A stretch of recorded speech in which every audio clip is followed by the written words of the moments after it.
Advocate Abu Hena রাজ্জাকী যে প্রশ্নটি তিনি করেছেন যে সব কিছু সবাই বিচার চাচ্ছে, সবাই এই বিষয়টাতে আন্তরিক এবং সবাই যার যার জায়গা থেকে বলছেও, অথচ হত্যাকারীরাই মানে হত্যাকারীদের সব কিছুই, যেটা সালেউদ্দিন সিফাত বললেন, সব কিছু আইডেন্টিফাই করা গেছে, কিন্তু তাদেরকে শুধু পাবলিক করা গেছে, কিন্তু তাদেরকে ধরা যায়নি। আপনার কাছেও কি এটা মনে হয় যে তিনি যে শেষ কথাটি বলেছেন যে সর্ষের ভিতর ভূত, মানে আপনি কি এইটার সাথে দ্বিমত করবেন বা এটার সাথে আপনার দ্বিমত আর মতের বিষয় না, আমার মতটা আমি বলবো নিশ্চয়ই। সেটা হচ্ছে যে আপনি যদি 5ই আগস্ট একটু ফেরত যাই, আমরা যে আন্দোলনটা হলো 36শে জুলাই যেটাকে বলি, দল মত নির্বিশেষে এমন কোনো ব্যক্তি নাই যে এটার দাবি করে না যে আমরা এটা পক্ষে। কিন্তু আমরা এমনও জানি কোনো কোনো রাজনৈতিক দল পরিষ্কারভাবে বলছে আমরা এর সাথে নাই, এরকম কথাও আছে। আমি সে নাম বলছি না, বলছে যদি ডকুমেন্ট আছে পত্রিকা। জি, তারপরে যখন বলে যে ঠিক আছে, যেহেতু ঘটনাটা ঘটে গেছে, যারা বলছে যে আমরা এটার সাথে নাই, তখন তারা ধারণা কল্পনাই করতে পারে নাই যে শেখ হাসিনা চলে যেতে পারে এই যাত্রায়। এটা আমার ধারণা। যেহেতু চলে যেতে পারে বইলে তারা বিশ্বাস করে নাই, তাই ওইখানে এটা কোশ্চেন অফ কনফিডেন্স বা মোরাল কারেজ যাকে বলে, সেটা ছিল না বিধায় তারা এরকম বলছে তখন। কিন্তু তারপরে যখন বলতেছে যে আমরা সবাই আন্দোলনে ছিলাম, তাহলে 7-8 মাস যখন লেফট রাইট করলাম আমরা সংস্কারের নামে এবং ঐক্যমত্য কমিশনে, সেখানে জুলাই সন্ধ্যার একটা আইনি ভিত্তি হলো না কেন? সবাই তো ছিলাম এটার পক্ষে। সব যখন এটার পক্ষে, আমরা সবাই এই বিল্ডিংটা বানাবো, তাহলে বিল্ডিংটা হবে না কেন? এই যে বিষয়টা, এটা আপনাকে বুঝতে হবে যে হায়ের ভিতরে না, নায়ের ভিতরে পলিটিক্যাল স্টেটমেন্ট দিতে হয়, পলিটিক্যাল বক্তব্য দিতে হয়। তাই তা না হলে আপনি সময়ের ব্যবধানে যদি আপনি আজকে আসেন, আবার কেন ইনকিলাব মঞ্চ হইল? সবাই যখন জুলাই আন্দোলনের পক্ষে, তখন তৃতীয় ধারার ইনকিলাব মঞ্চটা কেন আসলো? কি প্রয়োজনটা কি? প্রয়োজনটা কি আমাকে বলতে হবে, প্রয়োজনটা কি? সেটা সালেউদ্দিন সিফাতটা ভালো বলতে পারবেন, কারণ এনসিপির সাথে তাদের না, আমি প্রশ্নটা রাখতেছি। নিশ্চয়ই। তার মানে কি? তার মানে হচ্ছে এই যে ওরাও বোঝে যে ইনকিলাব মঞ্চ করা দরকার। সেকেন্ড কোশ্চেন, ছাত্ররা এনসিপি দলটা করলো কেন? প্রয়োজনটা কি? কারণ তারা 5ই আগস্টের পরে একটা সময় গিয়ে দেখছে যে আমাদের সাথে কেউ নেই। কেউ নেই বলতেই, যে আইডিওলজিতে আমরা করছি, যে কারণে আমরা করছি, হ্যাঁ, এখন সেটা সুবিধা নেওয়ার জন্য বহু লোক তৈরি আছে, কিন্তু আমাদের স্বীকৃতি দেয় না। আপনি রাষ্ট্রে এনসিপির এই সিফাত আমার পাশে বসা আছে বলে হয়তো মানুষ মনে করতে পারে আমি তার সুনাম বা তার পক্ষে যাচ্ছি। বিষয়টা হচ্ছে, সংবিধান যখন 25 বছর বয়সের একটা ছেলেকে এমপি বানাইতে অ্যাপ্রুভাল দেয়, সে মন্ত্রীও হতে পারে। প্রত্যেকটা ছেলে পেলে 25-এর ঊর্ধ্বে। রাজনৈতিক কোনো দল তাদেরকে, যারা আজকে মানে দায়িত্বশীল বড় দল, তারা তো তাদেরকে স্বীকৃতিই দেয় নাই। দল হবে কেন তাইলে? স্বীকৃতি যদি তাদেরকে দিত এবং তাদের সাথে যদি ঐক্যমত্য হইতো এবং জুলাই আন্দোলনকে যদি তারা বিশ্বাস করত, তাইলে তো এই দলটা হওয়ার প্রয়োজন ছিল না। ওইটার ভিতরে তো এরা ঢুকে যেত। কথার কথা বলছি আমি। এইবার আসেন হাদি হত্যা। হাদি হত্যার পর কি ওপিনিয়ন হয়েছে? বাংলাদেশ সিইসি বলছে এটা বিচ্ছিন্ন ঘটনা। স্বরাষ্ট্রমন্ত্রী বলছে 50 লক্ষ টাকা পুরস্কার ঘোষণা। পরে সিইসির পক্ষ থেকে একটা বিজ্ঞপ্তি বা বিবৃতি দেওয়া হয়েছে একই কথাই। আপনি যা খুশি তাই বলেন। রেসপন্সিবল লোক, হু আর ইউ টু সে? আপনি সিইসি তো কিছু আপনি তাহলে এত পরিপক্কতা না দেখে আপনি বলতেন ইয়েস, আইন শৃঙ্খলা মানে দায়িত্বটা আপনার দায়িত্ব না। স্বরাষ্ট্রমন্ত্রী 50 লক্ষ টাকা পুরস্কার, এটার মানে হচ্ছে কি? এটাকে ঢাকা হচ্ছে। আপনি এই যে কতগুলো স্টেটমেন্ট তৈরি করছে, বয়ান তৈরি করছে, এইখান থেকে ওইখানে মোটরসাইকেলে গেছে, তারপরে গাড়ি বদল হয়েছে, তারপরে ট্রেনে উঠছে, হ্যাঁ, এগুলো সব পরের ঘটনা।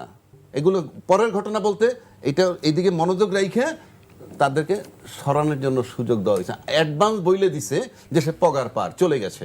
ইনফ্যাক্ট আমার ধারণা অনেক পরে গেছে, কারণ ওইটা না বললে আপনি কি করে করবেন। যাই হোক, সেই বিতর্কে আমি যাচ্ছি না। আসলে এবার হাদি হত্যা, ফাইনালি যখন সে হত্যা হয়েছে, তাহলে তাকে হত্যার উদ্দেশ্যে মারছে এবং সে মারা গেছে।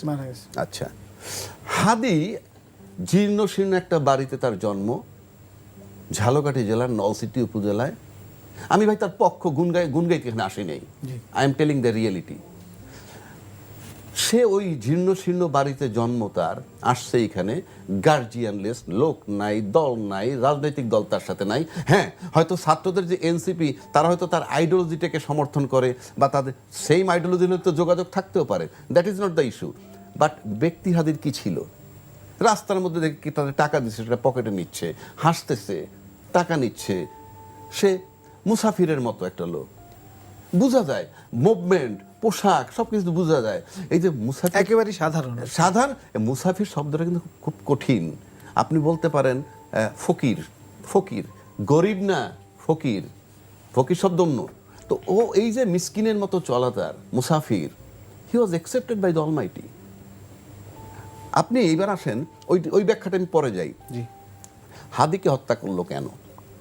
আবার প্রথম আলোতে আগুন দিল, তারপরে এটার নাম কি, ডেইলি স্টার, আগুন দিল।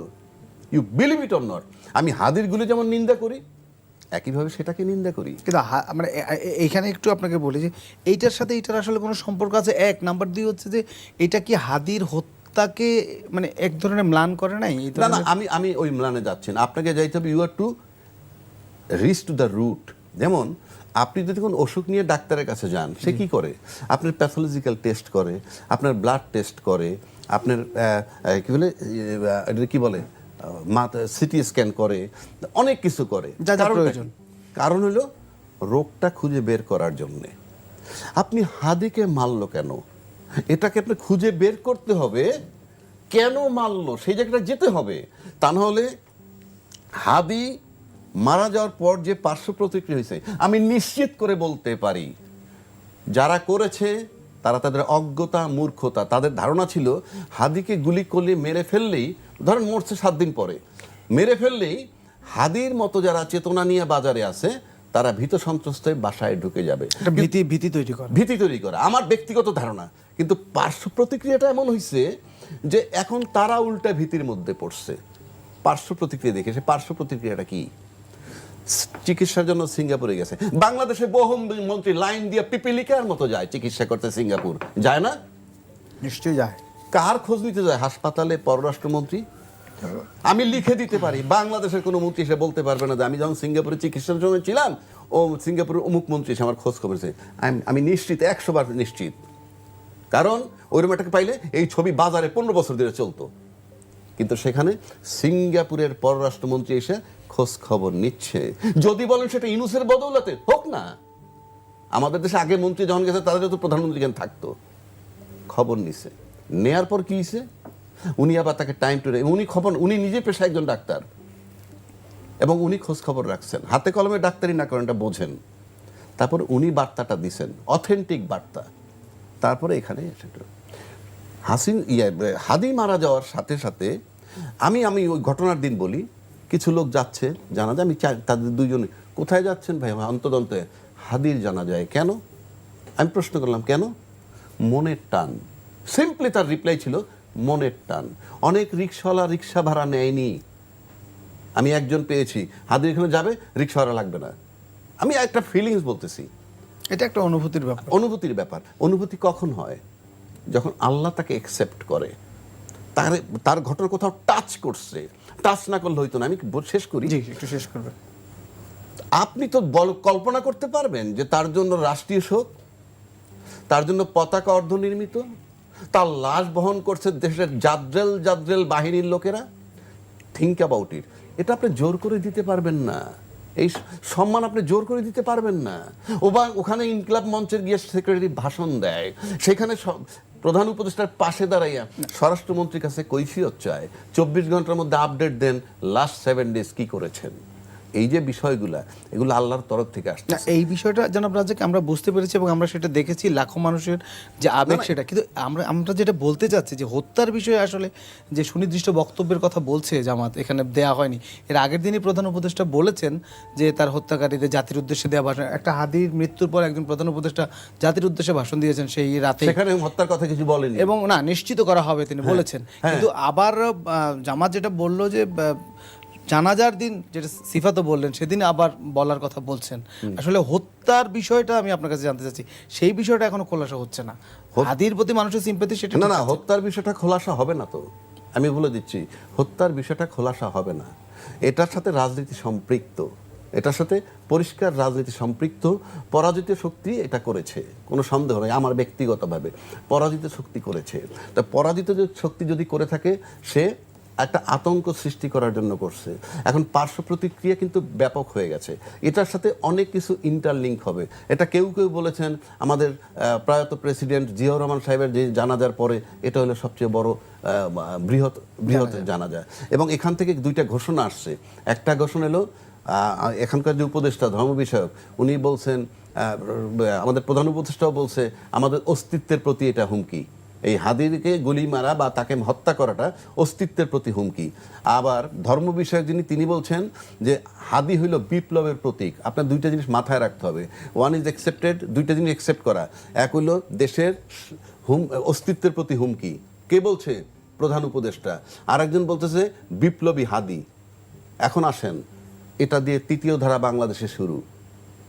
কেন তৃতীয় ধারা বললাম? বাংলাদেশে অলরেডি একটা বিষয় টেনে নিয়ে আসা হয়েছে, আবার জোরপূর্বক বলা চলে যে স্বাধীনতার পক্ষ শক্তি হয়ে গেছে, বিপক্ষ শক্তি হয়ে গেছে। স্বাধীনতার পক্ষ শক্তি আর বিপক্ষ শক্তি দুয়ে মিলে ক্ষমতায় ছিল, মন্ত্রিত্ব শেয়ার ভাগাভাগি করে আবার ভাগ হয়েছে। এটাকে বলে রাজনৈতিক স্ট্যান্ডবাজি। ঠিক আছে, ভালো কথা। তাহলে এরা কারা?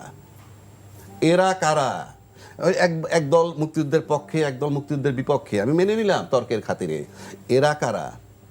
এদের অ্যাকসেপ্টেন্সের ব্যাপার এখন রাষ্ট্রের সাংঘাতিক একটা ব্যাপার হয়ে দাঁড়াবে, আমি আপনাকে বলে দিচ্ছি। কারণ ওখান থেকে যাত্রা শুরু আবার। কারণ ওই হাদির কবর নজরুলের কবরের পাশে হওয়ার কথা ছিল না। That was the decision of the রাষ্ট্রে। আবেদন যত বড় লাট সাহেব আপনি হন, আপনি আবেদন করে এই সমস্ত জায়গায় কবর নিতে পারবেন না। এটা রাষ্ট্রীয় সিদ্ধান্ত। হুমায়ুন আজাদের পরিবার, হুমায়ুন আজাদ নজরুলকে বাস্টার্ড বলে গালি দিছিল, বাহবা দিছিল বহু লোক বাংলাদেশে, যে উনি অসাম্প্রদায়িক ব্যক্তি হুমায়ুন আজাদ। তারপরে পরিবার দাবি করছিল, কবর পায় নাই। হাদির তুলনায়, মানে ওই হুমায়ুন আজাদের তুলনায় যদি আপনি কাগজ কলম সব, হাদি কোনো অস্তিত্বই নাই। সেই হাদির কবর ওখানে হওয়ার মানে হচ্ছে that will become the centre point of Biplab.